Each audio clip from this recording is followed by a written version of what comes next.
దీనికి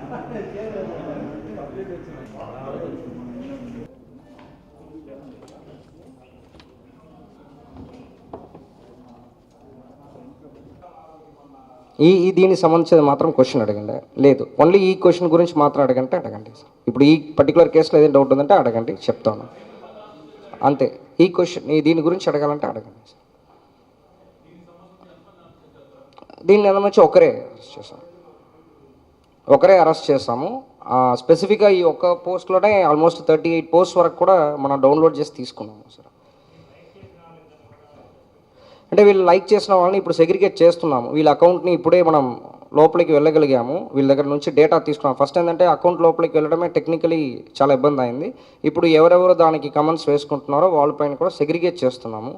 సో కొంచెం negative comments తక్కువ ఉన్నట్టే అనిపిస్తుంది ఇనీషియల్గా. సో ఓన్లీ ఫ్యాన్స్ బేస్ చేసుకుని కాబట్టి వాళ్ళు ఇండివిజువల్గా వేసుకుంటున్నారు. బట్ అది కూడా ఆ నెగటివ్ అంటే అబ్సీన్గా వేసిన వాళ్ళు అనేది పెద్దదిగా కనిపించట్లేదు, దానికి సపోర్ట్ చేస్తున్నట్టు అలాగ ఉన్న వాళ్ళు. సో స్పెసిఫిక్గా సెగ్రిగేట్ చేస్తున్నాము. కొంతమంది లైక్ చేసిన వాళ్ళని కేసు అలాగే ఉండకపోవచ్చు. లేదు, అన్నిట్లో ఉన్నారు. ట్విట్టర్లో ఉన్నారు, ఫేస్బుక్ అకౌంట్ కూడా ఉంది, రెండు అకౌంట్ ఉంది.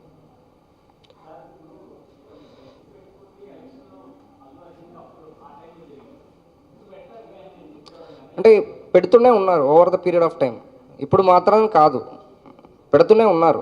యాక్చువల్లీ అవన్నీ కూడా 38 పోస్ట్ ప్రకారం డౌన్లోడ్ చేస్తాం.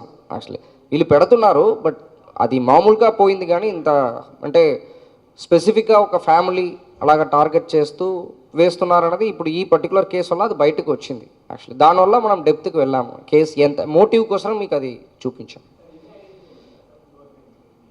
ఇది ఆల్మోస్ట్ 35-36 వరకు ఐడెంటిఫై చేస్తాము. దాంట్లో మ్యాక్సిమం అబ్సీన్ అనేది కూడా సెగ్రిగేట్ చేస్తాము. దానిపైన కూడా కేసు రిజిస్టర్ చేస్తాం. Thank you sir.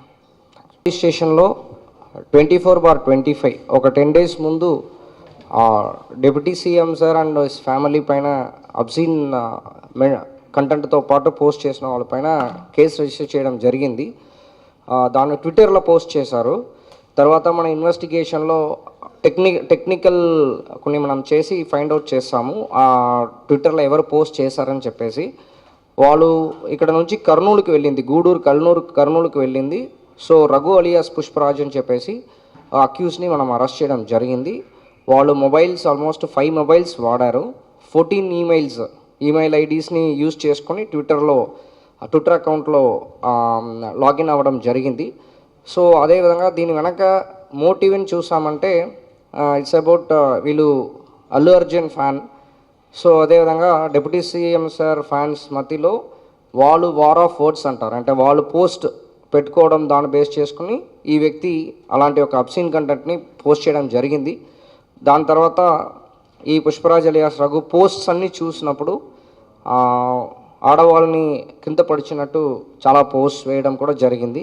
దాన్ని అన్ని బేస్ చేసుకొని outraging the modesty of women, తర్వాత సెక్షువల్ కలర్ రిమార్క్స్, తర్వాత క్రియేటింగ్ ఎన్మిటీ బిట్వీన్ 2 groups, ఇతర మధ్యలో గొడవ జరగడానికి స్కోప్ అని చెప్పేసి సెక్షన్స్ కిందకి కేసు కట్టడం జరిగింది.